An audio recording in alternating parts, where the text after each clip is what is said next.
ದಿನ ಸೋಮವಾರವೇ ವಿಶ್ವಾಸ ಮತವನ್ನ ಯಾಚಿಸಿ ಇಲ್ದಿದ್ರೆ ರಾಜೀನಾಮೆ ಕೊಟ್ಟು ಹೊರ ನಡೀರಿ ಅಂತ ಸಿಎಂ ಕುಮಾರಸ್ವಾಮಿ ಅವರಿಗೆ ಬಿಎಸ್ವೈ ಸವಾಲನ್ನ ಹಾಕಿದ್ದಾರೆ.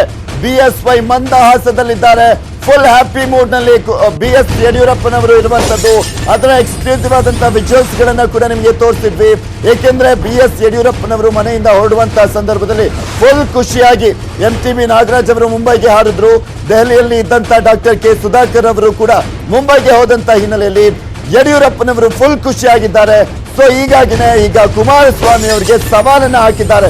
ವಿಶ್ವಾಸ ಮತ ಯಾಚನೆಯನ್ನ ಮಾಡ್ತಿದ್ದೀರಾ ಅಲ್ವಾ, ಹಾಗಾದ್ರೆ ಸೋಮವಾರನೇ ವಿಶ್ವಾಸ ಮತ ಯಾಚನೆಯನ್ನ ಮಾಡಿ ನೋಡೋಣ, ಇಲ್ದಿದ್ರೆ ರಾಜೀನಾಮೆ ಕೊಟ್ಟು ಹೊರ ನಡೀರಿ ಅಂತ ಸವಾಲನ್ನ ಹಾಕಿದ್ದಾರೆ ಯಡಿಯೂರಪ್ಪನವರು. ಈ ಒಂದು ಸವಾಲ್ಗೆ ಸಿಎಂ ಕುಮಾರಸ್ವಾಮಿ ಅವರು ಯಾವ ರೀತಿಯಾಗಿ ಪ್ರತಿಕ್ರಿಯೆಯನ್ನ ಕೊಡ್ತಾರೆ, ಯಾವ ರೀತಿಯಾದಂತ ನಿರ್ಧಾರವನ್ನ ಕೈಗೊಳ್ತಾರೆ, ಯಾವ ರೀತಿಯಾಗಿ ಸವಾಲನ್ನ ಸ್ವೀಕರಿಸ್ತಾರೆ ಅನ್ನೋದನ್ನ ಕಾದು ನೋಡ್ಬೇಕು. ಕುಮಾರಸ್ವಾಮಿ ಅವರು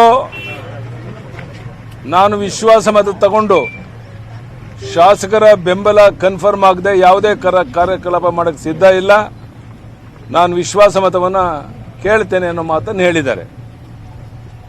ಈಗಾಗಲೇ ಅವರೆಲ್ಲ ವಿಶ್ವ ಪ್ರಯತ್ನ ಮಾಡಿದ ಮೇಲೂ ಸಹ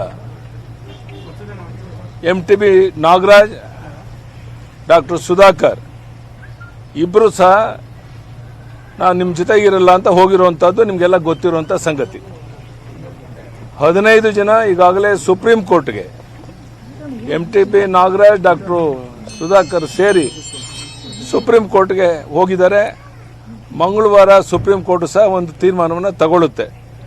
ಈ ಸಂದರ್ಭದಲ್ಲಿ ನಾನು ಮುಖ್ಯಮಂತ್ರಿಗಳಿಗೆ ಒತ್ತಾಯ ಮಾಡ್ತೇನೆ, ನಿಜವಾಗೂ ಪ್ರಜಾತಂತ್ರ ವ್ಯವಸ್ಥೆ ಬಗ್ಗೆ ನಿಮಗೆ ಕಳಕಳಿ ಇದ್ದು ಪ್ರಾಮಾಣಿಕತೆ ಇದ್ದರೆ ದಯಮಾಡಿ ಸೋಮವಾರನೇ ನೀವು ಈಗಲೇ ತತ್ಕ್ಷಣ ರಾಜೀನಾಮೆ ಕೊಡಬೇಕು.